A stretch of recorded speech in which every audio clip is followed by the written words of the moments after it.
Students, कैसे हैं आप सब। आशा करती हूँ आप सभी अच्छे होंगे। मैं आरती आप सभी का अपने परिवार फिजिक्स गुरु में हार्दिक स्वागत करती हूँ, जहां पर हम पढ़ते हैं ग्रेजुएशन के लिए फिजिक्स और केमिस्ट्री। और आज की हमारी क्लास है बीएससी फर्स्ट ईयर के लिए, जिसमें हम पढ़ रहे हैं सेमेस्टर 1 की बुक फंडामेंटल्स ऑफ केमिस्ट्री। और इसमें हमने फर्स्ट चैप्टर में कल एक टॉपिक पढ़ा था रेजोनेंस। अब रेजोनेंस में हम आगे पढ़ेंगे कि उसकी कंडीशंस क्या होती हैं रेजोनेंस बनाने के लिए। तो आपने जो कल की क्लास ली होगी उसमें आपको ये बिल्कुल क्लियर हो गया होगा कि रेजोनेंस क्या होता है। अब हम बात करेंगे कि रेजोनेंस बनाने के लिए हमारी क्या क्या कंडीशंस होती है।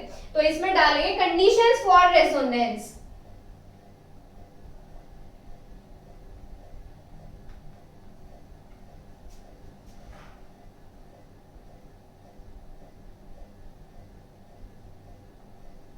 रेजोनेंस बनाने के लिए क्या क्या कंडीशंस होती है, आज हम डिस्कस करने वाले हैं इस बारे में। तो पहले मैं आपको बता दूं कि कंडीशंस कौन कौन सी होनी चाहिए।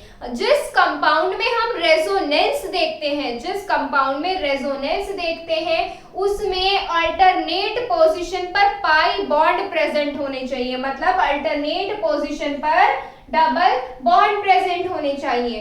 तो उन कंपाउंड्स में हम हमारी रेजोनेंस फाइंड कर सकते हैं जिनमें अल्टरनेट पोजीशन पर डबल बॉन्ड या पाई बॉन्ड प्रेजेंट होता है। अल्टरनेट पोजीशन कैसे, जैसे यहाँ पे ये डबल बॉन्ड हो गया, फिर सिंगल, फिर डबल, फिर सिंगल, फिर डबल। इस तरीके से एक छोड़कर दूसरी पोजीशन पर हमारा अगर पाई बॉन्ड प्रेजेंट होता है। और अब बात करते हैं अगर हमारे कंपाउंड में पाई बॉन्ड प्रेजेंट ना हो, अगर कंपाउंड में पाई बॉन्डिंग ना हो, तब हम उसमें देखते हैं उस पर अल्टरनेट पोजीशन पर कोई चार्ज होना चाहिए, फ्री इलेक्ट्रॉन होनी चाहिए या फिर इलेक्ट्रॉन पेयर होना चाहिए।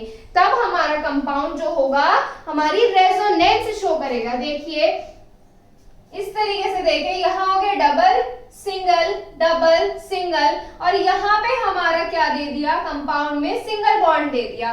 तब क्या हुई, यहाँ से अल्टरनेट पोजीशन पर ये पाई बॉन्ड प्रेजेंट नहीं है, तो यहाँ से क्या हो जाएगा, ये अल्टरनेट पोजीशन ब्रेक हो जाएगी। तो यहाँ पर हम क्या देखेंगे, यहाँ पर रेजोनेंस बनाने के लिए हम देखेंगे या तो उस पर कोई चार्ज होना चाहिए, या फिर हमारा इलेक्ट्रॉन पेयर होना चाहिए, या फ्री इलेक्ट्रॉन होना चाहिए। हम ये देखते हैं अगर पाई बॉन्डिंग नहीं है या इस तरह से कोई चार्ज दे दिया, इलेक्ट्रॉन पेयर दे दिया या फिर फ्री इलेक्ट्रॉन दे दिया, तब भी हमारा कंपाउंड अल्टरनेट पोजीशन शो करता है।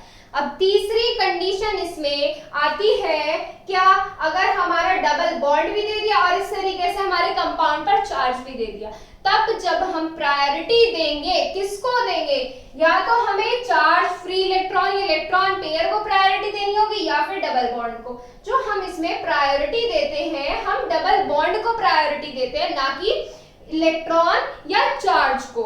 इस तरीके से ये जो होती है हमारी कंडीशंस होती है रेजोनेंस बनाने के लिए। तो चलिए इसमें हम एक एक कंडीशन देखेंगे और उन पर एग्जांपल्स भी करेंगे। देखिए इसमें फर्स्ट पॉइंट क्या होगा हमारा, फर्स्ट पॉइंट होगा the compound should have pi bonding in alternate position. The compound should have pi bonding, should have pi bonding. Compound में कैसी होनी चाहिए, पाई बॉन्डिंग होनी चाहिए, pi bond in alternation position. कैसी पोजीशन पर होनी चाहिए, अल्टरनेट पोजीशन पर।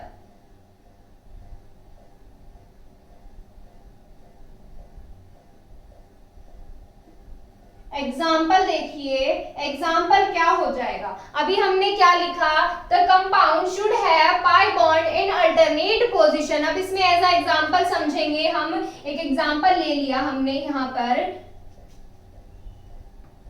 CH2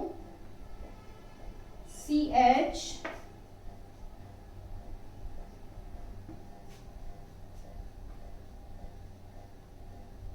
इस तरीके से हमने एक एग्जाम्पल ले लिया। अब देखिए इस एग्जाम्पल में हमारा पाई बॉन्ड अल्टरनेट पोजीशन पर है या नहीं है, चेक कीजिए। इसमें फर्स्ट पर पाई बॉन्डिंग है, सेकंड पर नहीं है, थर्ड पर है, फोर्थ पर नहीं है, फिफ्थ वाली बॉन्डिंग जो है पाई बॉन्डिंग है। तो यहाँ से ये क्या हो रहा है, ये वाला कंपाउंड हमारा पाई बॉन्डिंग रिप्रेजेंट कर रहा है, मतलब ये रेजोनेंस में आता है। अब इसमें सेकंड पॉइंट की बात करें, अगर हमारी पाई बॉन्डिंग अल्टरनेट पोजीशन पर ना दी हो तो क्या होगा। अगर पाई बॉन्डिंग अल्टरनेट पोजीशन पर नहीं है तब हम क्या देखते हैं, हमारा चार्ज, इलेक्ट्रॉन पेयर या फिर फ्री इलेक्ट्रॉन्स। इसमें देखिए, if pi bond is not present, if pi bond is not present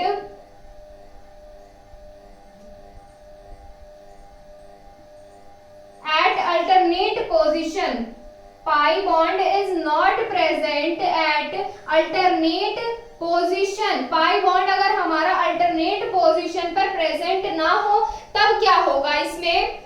अगर पाई बॉन्ड अल्टरनेट पोजीशन पर प्रेजेंट नहीं है तब हम इसमें देखते हैं चार्ज, देन चार्ज, इसमें आगे लिखिए, then charge,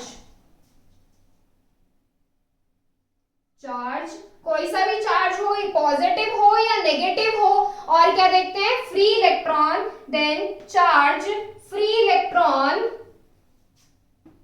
electron pair, electron pair क्या होने चाहिए, प्रेजेंट होने चाहिए, present at alternate position, present at alternate position, alternate position. तब हमारा क्या होगा, then will be a part of resonance, then will be a part of resonance. तभी इस तरह के कंपाउंड क्या होंगे, हमारे रेजोनेंस का पार्ट होंगे, will be a part of resonance, part of resonance. Example देखिए,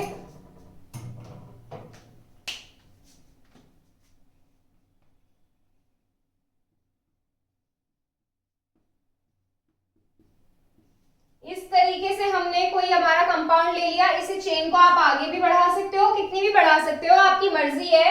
एज ए एग्जांपल समझ रहे हैं हम, हमें बस ये कॉन्सेप्ट क्लियर करना है कि ये ऐसे आता है। ये हमारा यहाँ देखिए, ये डबल बॉन्ड है, ये सिंगल बॉन्ड है। अगर हम फर्स्ट रूल के अकॉर्डिंग चले, अगर हमें रेजोनेंस दिखानी है तो यहाँ पर क्या होना चाहिए था, डबल बॉन्ड, बट यहाँ पर डबल बॉन्ड नहीं है, तो हम यहाँ पे क्या देखेंगे, हमारा अगर कोई चार्ज दिया होना चाहिए, या तो पॉजिटिव हो या नेगेटिव हो, या हमारा क्या होना चाहिए, फ्री इलेक्ट्रॉन, ये देखिए फ्री इलेक्ट्रॉन आ गया, या फिर फ्री इलेक्ट्रॉन की जगह हमारा इलेक्ट्रॉन पेयर।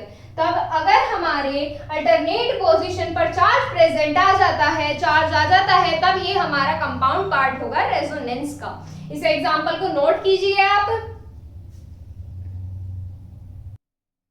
थर्ड पॉइंट देखिए, इसमें थर्ड पॉइंट मैंने आपको बताया था क्या हो जाएगा, थर्ड पॉइंट हमारा ये हो जाएगा कि अगर दोनों कंडीशंस हमें एक साथ दे दी जाए, दोनों कंडीशंस मतलब पाई बॉन्डिंग भी अल्टरनेट पोजीशन पर आ जाए और चार्ज भी हमारा एक साथ दे दिया जाए, तब हम प्रायोरिटी किसको देंगे, तब हम प्रायोरिटी देंगे हमारी पाई बॉन्डिंग को।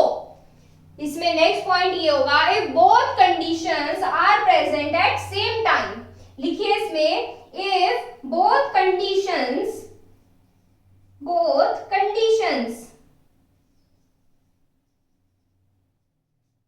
are present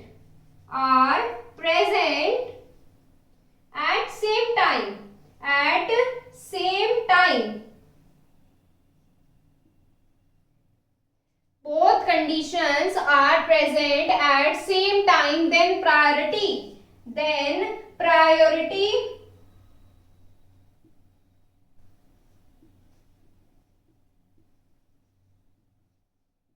किसको दी जाएगी, प्रायोरिटी हमारी दी जाएगी हमारे पाई बॉन्ड को। ऐसे लिखिए, priority should be given to pi bond, किसको दी जाएगी, पाई बॉन्ड को।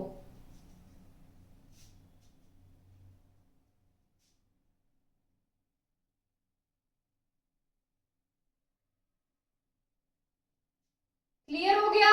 एग्जाम्पल देखिए, इसमें एग्जाम्पल क्या आएगा, इसमें अगर हमारे दोनों कंडीशंस एक साथ दे दी जाए तो एग्जाम्पल देखिए इसका, थर्ड वाले का, दोनों कंडीशंस अगर एक साथ दे दे तो क्या हो जाएगा और कैसे हमारी दोनों कंडीशंस एक साथ आ जाएंगी। देखिए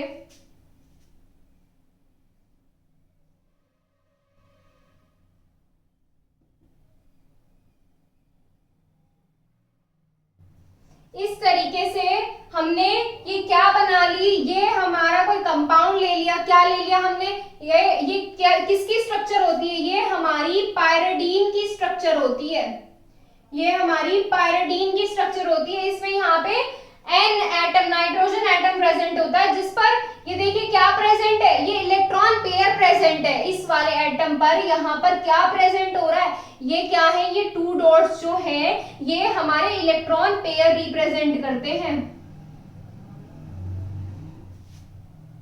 अब इसमें बॉन्डिंग देखिए और इलेक्ट्रॉन देखिए, ये देखो यहां से काउंट करो, बॉन्ड्स कहां आ रहे हैं, 1 2 3 बॉन्ड से क्या है, अल्टरनेट पोजीशन पर है, चेक करो, फर्स्ट पर है, सेकंड पर नहीं है, थर्ड पर है, फोर्थ पर नहीं है, फिफ्थ पर है, सिक्स पर नहीं है, अल्टरनेट पोजीशन पर तो है, लेकिन यहाँ पर थर्ड पर देखो, फर्स्ट पे है, सेकंड पर पाई बॉन्ड नहीं है, थर्ड पर है, और थर्ड पर हमारे यहाँ पर इलेक्ट्रॉन पेयर भी तो प्रेजेंट है, इलेक्ट्रॉन पेयर और पाई बॉन्ड दोनों रिप्रेजेंट है, तो हम प्रायोरिटी किसको देंगे, प्रायोरिटी हम पाई बॉन्डिंग को देंगे। तो ये एग्जांपल नोट कीजिए इसका।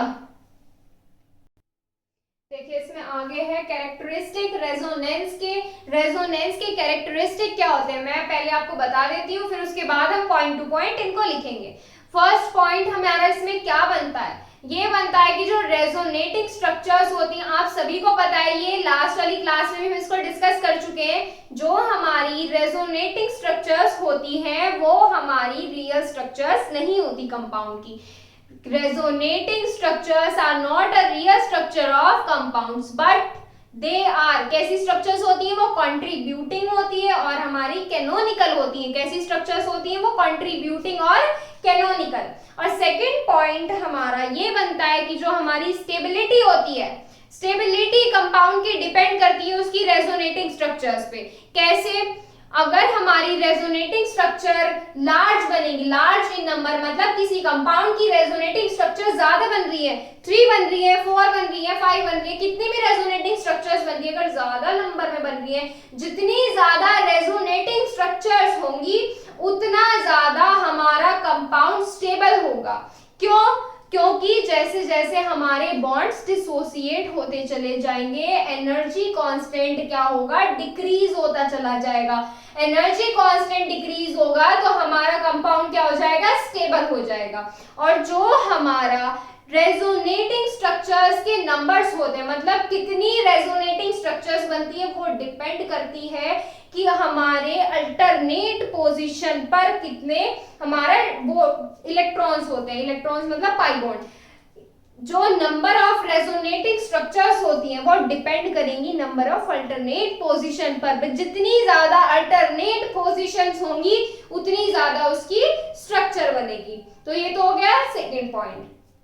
अब इसमें बात करें हमारे नेक्स्ट पॉइंट की। नेक्स्ट पॉइंट हमारा क्या होता है, नेक्स्ट पॉइंट हमारा ये होता है रेजोनेटिंग स्ट्रक्चर्स जो बनती हैं, कैनोनिकल स्ट्रक्चर कह लीजिए या कंट्रीब्यूटिंग स्ट्रक्चर्स कह लीजिए, ये हमारी इनमें एटम्स जो होते हैं, एटम्स कौन कौन से होते हैं, जो हमारा क्या लेते हैं, मॉलिक्यूल। मॉलिक्यूल किससे बनता है, एटम से जुड़कर बनता है। जो उसमें एटम्स होते हैं वो अपनी पोजीशन चेंज नहीं करते, उनकी पोजीशन वैसी की वैसी ही रहती है, पोजीशन चेंज नहीं होती। तो किस में चेंज होता है, उसमें चेंज होता है पाई बॉन्डिंग में, इलेक्ट्रॉन्स की पोजीशन में चेंज होता है। जो हमारे पाई बॉन्डिंग का पोजीशन चेंज हो रही है, इलेक्ट्रॉन की पोजीशन चेंज हो रही है, तो हमारा चार्ज क्या हो रहा है, चार्ज हमारा डीलोकेलाइज हो रहा है। चार्ज क्या हो रहा है हमारा, पहले मान लीजिए चार्ज इधर था, फिर इधर आ गया, फिर इधर चला गया, हमारा चार्ज क्या हो रहा है, डीलोकेलाइज हो रहा है तो इसको हम क्या बोलते हैं, डीलोकेलाइजेशन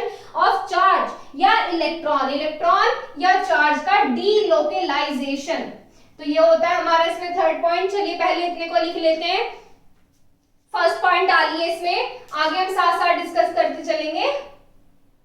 फर्स्ट पॉइंट क्या होता है कि जो हमारी रेजोनेटिंग स्ट्रक्चर्स होती हैं वो रियल स्ट्रक्चर्स नहीं होती।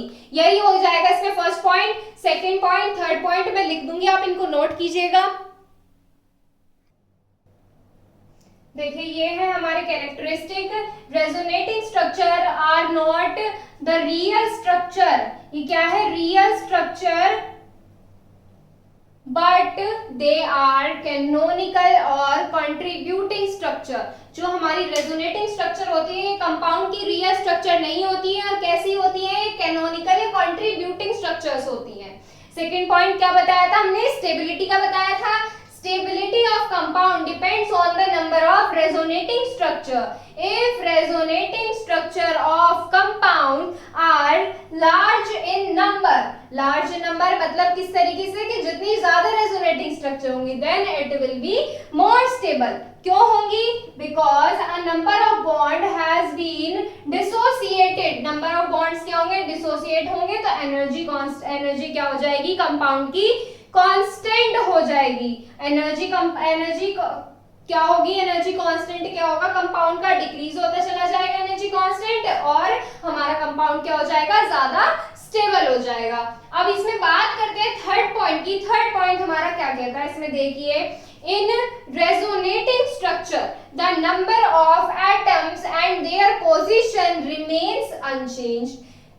एटम्स और उसकी पोजीशंस चेंज नहीं होंगी। एग्जांपल में देखेंगे, but pi electron in charge will shift from its natural position. जो चार्ज होगा या पाई बॉन्ड जो होगा वो उसकी नेचुरल पोजीशन से शिफ्ट हो जाएगा। ये रिएक्शन करेंगे हम, रिएक्शन में देखेंगे कि किस तरीके से शिफ्ट होगा। ये क्या है, हमारा एटम्स है, और ये क्या है, हमारे बॉन्ड्स हैं। इनको हमें क्या करना है, शिफ्ट करके दिखाना है। क्या शिफ्ट करेंगे हम, बॉन्ड्स शिफ्ट करेंगे, तो हम देखेंगे कि हमारे एटम भी शिफ्ट हो रहे हैं या नहीं।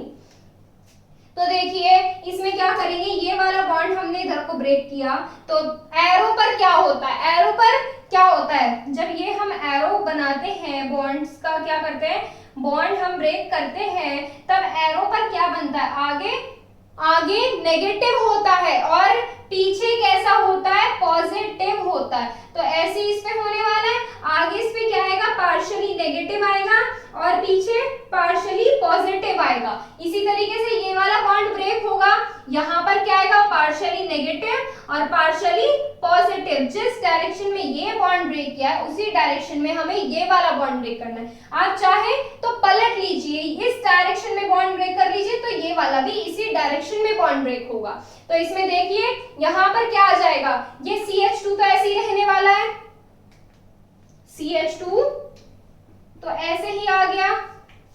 ये वाला बॉन्ड ब्रेक हुआ तो इसके साथ बॉन्ड बना लिए, ये देखिए पार्शियली नेगेटिव और पार्शियली पॉजिटिव, ये दोनों मिलकर क्या बना लेंगे, यहाँ पर बॉन्ड। देखिए कैसे बनाएंगे,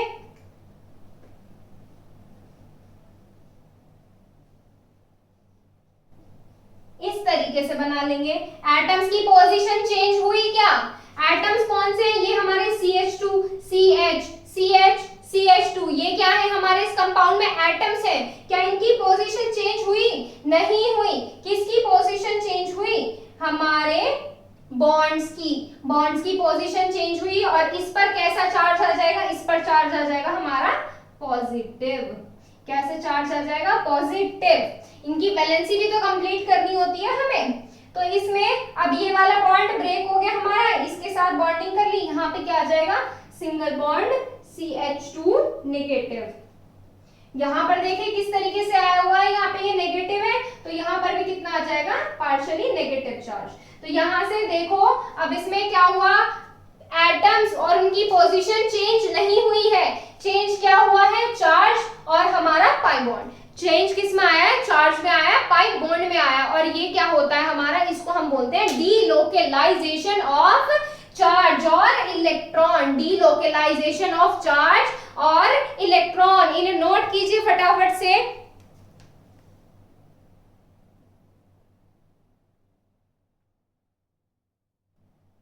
देखिए इसमें नेक्स्ट पॉइंट क्या बनता है, नेक्स्ट पॉइंट हमारा बनेगा एनर्जी से रिलेटेड। एनर्जी से रिलेटेड किस तरीके से, जो हमारी कंट्रीब्यूटिंग स्ट्रक्चर, जिसे क्या बोल सकते हैं, रेजोनेटिंग स्ट्रक्चर या कैनोनिकल स्ट्रक्चर्स जो होती हैं, उनकी एनर्जी सेम होनी चाहिए। कैसे सेम होनी चाहिए, यही पॉइंट लिखेंगे अब हम इसमें आगे। The contributing structure should have same energy. लिख लीजिए इसमें, the contributing structure should have same energy. कैसे, देखिए एज अ एग्जाम्पल हम लेंगे इसमें बेंजीन ले लेंगे। बेंजीन किस तरीके से, यहाँ पे हमने क्या किया, एनर्जी ग्राफ ड्रॉ किया। ये हमने क्या किया, एनर्जी ग्राफ ड्रॉ किया, इधर ले ली एनर्जी और इधर क्या लेंगे हम, बेंजीन की स्ट्रक्चर्स लेंगे।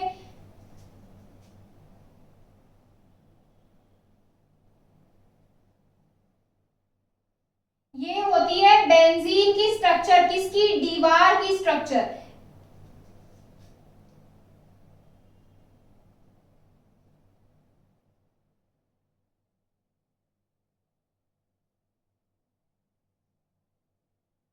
ये बेंजीन की दीवार स्ट्रक्चर्स होती है। और थर्ड वाली इस तरीके से हो गई।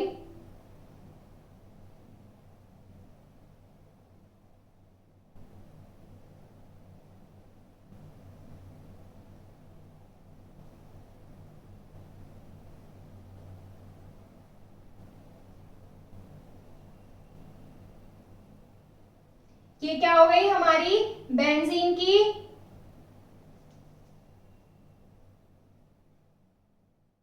Reverse structure. और अब किसकी बनाएंगे, हमारी बेंजीन की स्ट्रक्चर बनाएंगे, किसकी, कैकुले की। कैकुले की स्ट्रक्चर ड्रॉ कीजिए, कैसे होती है बेंजीन की, जैसे हम नॉर्मल बेंजीन बनाते हैं वही स्ट्रक्चर होती है।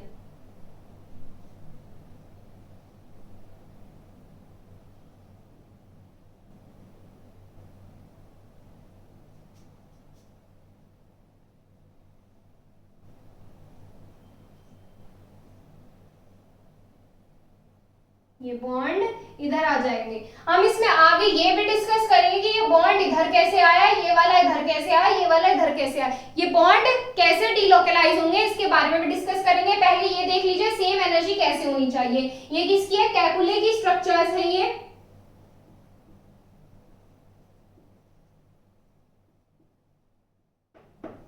ये हमारी कैकुले स्ट्रक्चर्स होती है। जो हमारी बेंजीन की स्ट्रक्चर है ऑर्गेनिक केमिस्ट्री में, हमारी ये वाली कैकुले की स्ट्रक्चर्स मानी गई है, जो हमारी बेंजीन की होती है। अब देखिए इसमें एनर्जी, देखिए कैकुले की जो स्ट्रक्चर्स है बेंजीन की, इसमें एनर्जी लेवल किस तरीके से, एनर्जी लेवल इसमें सेम है। बल्कि जो दीवार की स्ट्रक्चर्स है, दीवार की जो स्ट्रक्चर्स हैं वो कैसी है, देखिए इसमें एनर्जी लेवल क्या सेम है, इसमें इस तरीके से, इसमें ऐसे और इसमें ऐसे। इनमें जो हमारा एनर्जी लेवल है वो सेम नहीं है। ये कैसी स्ट्रक्चर्स हो गई हमारी, ये होती है हमारी कैकुले स्ट्रक्चर, जिनमें हमारी एनर्जी क्या है, एनर्जी हमारी इसमें सेम है, एक ही लेवल पर आ रही है। और ये जो स्ट्रक्चर्स हैं ये कैसी स्ट्रक्चर्स हैं, ये बताइए आप। ये जो हमारी स्ट्रक्चर्स हैं कैसी स्ट्रक्चर्स हैं, कैसी स्ट्रक्चर्स मतलब ये रेजोनेटिंग स्ट्रक्चर्स हैं। कैसी हैं ये, रेजोनेटिंग स्ट्रक्चर्स हैं, रेजोनेटिंग स्ट्रक्चर, या कैसी बोल सकते हो आप, कंट्रीब्यूटिंग या कैनोनिकल स्ट्रक्चर्स, या कैनोनिकल। और हमारी रियल स्ट्रक्चर कैसी होती है, रियल स्ट्रक्चर बताइए कैसी होती है, रियल स्ट्रक्चर आती है हमारी ये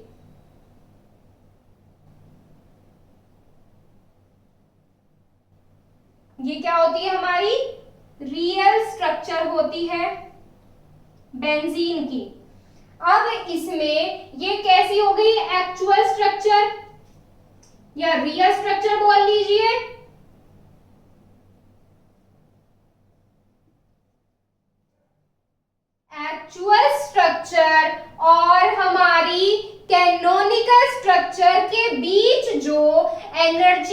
डिफरेंस आता है, ये हमारी क्या आ गई यहाँ पे, ये आ गई एक्चुअल स्ट्रक्चर, और हमारा इनके बीच जो डिफरेंस है, ये कैसा डिफरेंस है, यहाँ पर हमने क्या ली हुई है, यहाँ पर एनर्जी ली हुई है, इनके बीच जो एनर्जी डिफरेंस होता है, एनर्जी डिफरेंस जो आता है इनके बीच, उसको हम क्या बोलते हैं, उसको बोलते हैं हम रेजोनेंस एनर्जी। क्या बोलते हैं, रेजोनेंस एनर्जी, रेजोनेंस एनर्जी बोलते हैं हम किसको, डिफरेंस को, किसके डिफरेंस, कैकुले की हमारी कैनोनिकल या रेजोनेटिंग स्ट्रक्चर और एक्चुअल स्ट्रक्चर के बीच एनर्जी डिफरेंस को हम क्या बोलते हैं, रेजोनेंस एनर्जी। इसको नोट कीजिए, इसमें आगे हम रेजोनेंस एनर्जी के बारे में लिखेंगे। देखिए इसमें आगे डाल लीजिए, इसमें रेजोनेंस एनर्जी, रेजोनेंस एनर्जी के बारे में लिखेंगे इसमें हम अब।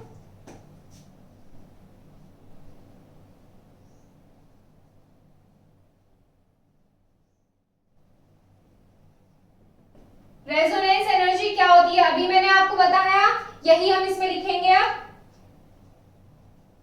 The energy difference,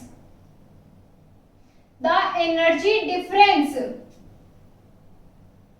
between, the energy difference between real structure, real and resonating, real and resonating structure, real and resonating structure of Kekulé,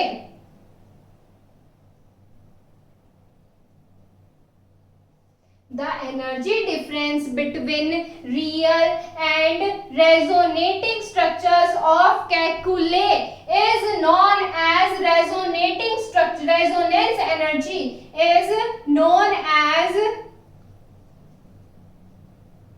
resonance energy, resonance energy is known as resonance energy. तो ये clear हो गया, हमारी actual structure और resonating structure के बीच का जो difference होता है उसको हम क्या बोलते हैं, रेजोनेंस एनर्जी। ये एग्जांपल में नोट कर लीजिए इसको आप।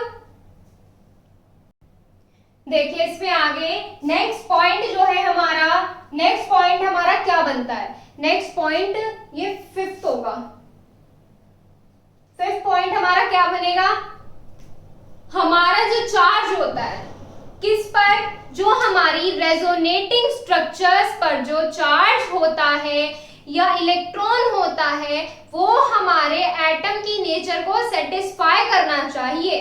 कैसे सेटिस्फाई करना चाहिए, मान लीजिए हमारा जो पॉजिटिव चार्ज होगा वो इलेक्ट्रोपॉजिटिव एटम पर होना चाहिए, और उसी के जस्ट अपोजिट नेगेटिव चार्ज हमारा इलेक्ट्रोनेगेटिव एटम पर प्रेजेंट होना चाहिए। तो यही इसमें नेक्स्ट पॉइंट होगा। नेक्स्ट पॉइंट क्या होगा इसमें, आप नोट कीजिए, if all resonating structure have charge और free electron, if all resonating structures have charge on free electron, have charge or free electron, then nature of charge, should satisfy, then nature of charge should satisfy the nature of atom, the nature of atom. It means, आगे लिखेंगे इसमें, it means that the positive charge, इसमें लिखे it means that positive charge should present on electropositive atom. It means that positive charge should present on electropositive atom and negative charge on electronegative atom. तो ये होता है इसमें हमारा fifth point. अब इसमें आगे हम डिस्कस करेंगे कि हमारा चार्ज कैसे नेचर को सेटिस्फाई करना चाहिए और हमारा चार्ज डीलोकलाइज कैसे होता है। ये जो इतने सारे कैरेक्टरिस्टिक्स पढ़े हैं, अब इनको यूज करके हम क्या करेंगे, एग्जांपल्स करेंगे और रेजोनेंस बनाना सीखेंगे। देखिए कैसे होंगे वो। C6H5Cl ले लीजिए as a example.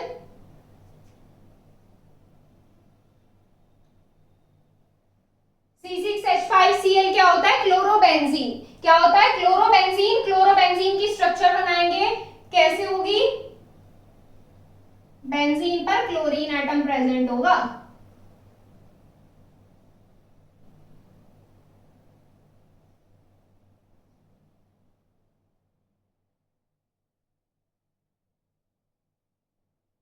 Valence electron show करेंगे क्लोरीन पर, 6 वैलेंस इलेक्ट्रॉन्स होते हैं और यहां पर बॉन्डिंग बताएंगे। अब बताएंगे कि बॉन्ड हमारा किस तरीके से डीलोकलाइज होता है। बहुत ध्यान से देखना, अगर ध्यान नहीं दोगे तो कहीं ना कहीं इसमें गलती जरूर करोगे।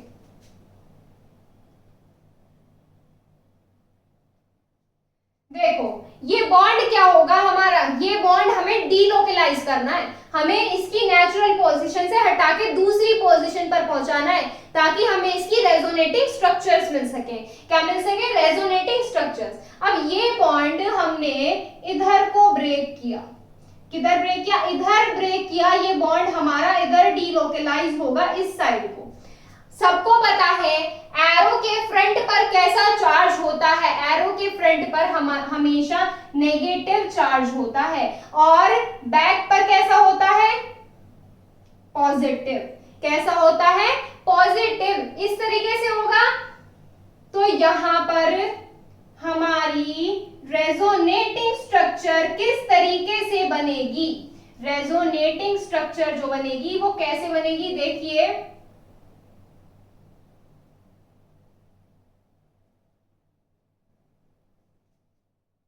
ये हो गई। यहां पर ये बॉन्ड क्या हो गया, हमने ये वाला बॉन्ड ब्रेक कर दिया। कौन सा, ये वाला बॉन्ड हमने ब्रेक कर दिया। तो यहां पर कैसा आया, नेगेटिव। यहां पर कैसा आया, पॉजिटिव। पॉजिटिव आया तो ये वाला पॉजिटिव इसके इलेक्ट्रॉन के साथ मिलकर यहाँ पे बॉन्डिंग बना लेगा। क्या बना लेगा, बॉन्डिंग। तो यहाँ पे सिंगल से कैसा हो जाएगा, डबल बॉन्ड आ जाएगा। यहाँ क्या आ गया, डबल बॉन्ड। और क्लोरीन एटम पर कैसा चार्ज आ गया, क्लोरीन एटम पर आ गया पॉजिटिव चार्ज। और वैलेंस इलेक्ट्रॉन कितने हो गए, 4 हो गए। कैसे, ये वाले 2 इलेक्ट्रॉन्स ने यहाँ पे बॉन्डिंग कर ली। अब देखिए यहाँ पर क्या आता है, नेगेटिव और बाकी के 2 हमारे बॉन्ड्स ऐसे के ऐसे ही। तो अब इसमें क्या करेंगे हम, अब इसमें हम नेक्स्ट वाला बॉन्ड डीलोकलाइज करेंगे। कैसे, जैसे हमने ये वाला बॉन्ड किया इस वाले में, ये रेजोनेटिंग स्ट्रक्चर बनाई, इसमें ये वाला बॉन्ड हमने क्या किया, डीलोकलाइज कर दिया। ऐसे ही हमारा ये वाला बॉन्ड डीलोकलाइज होगा। करके देखिए इसको कैसे आएगा, इधर यहां पर कैसा आएगा, पार्शियली नेगेटिव, एरो के पीछे कैसा आएगा, पार्शियली पॉजिटिव। स्ट्रक्चर बनाइए इसकी, कैसी बनेगी,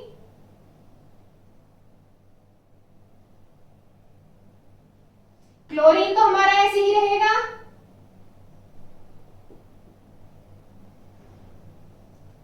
देखिए इसमें ये वाला नेगेटिव, ये वाला पॉजिटिव मिलकर क्या कर लेगा, बॉन्ड बना लेगा। कहां पर बनाएगा, इधर बनाएगा बॉन्ड। तो ये बॉन्ड कैसा आ गया, इधर आ गया बॉन्ड। और ये वाला बॉन्ड हमने क्या कर दिया, डीलोकलाइज कर दिया। और यहाँ पर कैसा आ गया, नेगेटिव चार्ज। कैसा आ गया यहाँ पे, पार्शियली नेगेटिव चार्ज। और ये वाला बॉन्ड एज इट इज रहेगा। अब या तो आप इसकी रेजोनेटिंग स्ट्रक्चर करके देख लीजिए कैसे, double single double charge double, देखो फिर से देखो, double single charge single double single double. हमें क्या करना है, रेजोनेंस ही तो दिखाना है। रेजोनेंस आ गया इसमें, यहाँ पर कैसा चार्ज है, यहाँ पर कैसे है, पाई बॉन्ड है, यहाँ पर सिंगल है, यहाँ पर फिर डबल बॉन्ड आ गया, यहाँ पर फिर सिंगल बॉन्ड आ गया। अब यहाँ पर हमारा क्या आ गया, चार्ज आ गया, फिर सिंगल बॉन्ड, फिर यहाँ पर पाई बॉन्ड, फिर यहाँ पर सिंगल बॉन्ड, ये आ गया। क्लियर हो गया। अब इसमें क्या करेंगे, ये वाला बॉन्ड डीलोकेलाइज करेंगे, ऐसे ही डीलोकेलाइज करना है। स्ट्रक्चर इसकी बनवाइए, किस तरीके से बनेगी ध्यान से देखिएगा इस स्टेप को, कैसे होगा ये। यहां पर कैसा आया, पार्शियली पॉजिटिव आया, यहां पर पार्शियली नेगेटिव आया। ये लास्ट के 2 स्टेप्स बहुत ध्यान से देखना कैसे होने वाले हैं। तो यहां पर ये दोनों क्या कर लेंगे, बॉन्डिंग कर लेंगे, ये वाला पॉजिटिव ये वाला नेगेटिव बॉन्डिंग कर लेगा। पहले हमारा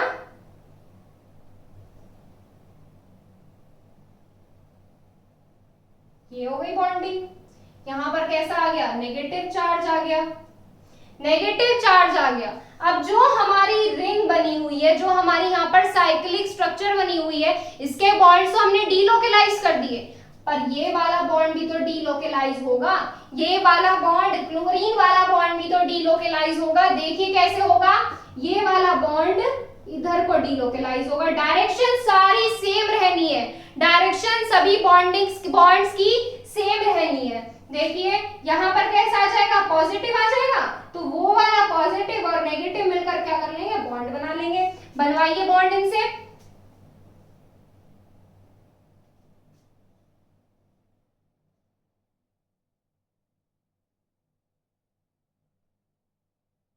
ये वाला बॉन्ड ऐसे ही आ गया, ये ऐसे आ गया, और ये वाला नेगेटिव और यहाँ पर जो पॉजिटिव आएगा ये मिलकर यहाँ पर बॉन्ड बना लेंगे। और जो क्लोरीन एटम है, ये वाला बॉन्ड कैसा हो गया, डिसोसिएट हो गया। ये वाला बॉन्ड कैसा हो गया, हमारा डिसोसिएट हो गया। तो यहाँ पे आया single bond Cl, single bond Cl। देखो, और यहाँ पे कैसा है, नेगेटिव है, नेगेटिव है, तो यहाँ पे हम 2 इलेक्ट्रॉन पेयर रिप्रेजेंट कर सकते हैं आप। तो यहाँ से क्या हो गई, पहले जैसी स्ट्रक्चर आ गई, नहीं पहले जैसी स्ट्रक्चर नहीं आई। देखिए इसमें बॉन्डिंग, देखिए हमने क्या कर दी, डीलोकेलाइज कर दी, बॉन्ड्स क्या हो गए, डीलोकेलाइज्ड हो गए। तो यहाँ से आपका ये टॉपिक रेजोनेंस खत्म होता है। इसी तरीके से जो होती है हमारी रेजोनेटिंग स्ट्रक्चर्स आती हैं, इसी तरीके से हम सारी स्ट्रक्चर में रेजोनेंस रिप्रेजेंट कर सकते हैं। चलिए मिलते हैं नेक्स्ट क्लास में नेक्स्ट टॉपिक के साथ। आज के लिए बस इतना ही, कल मिलेंगे आपसे नेक्स्ट टॉपिक के साथ। Thank you so much.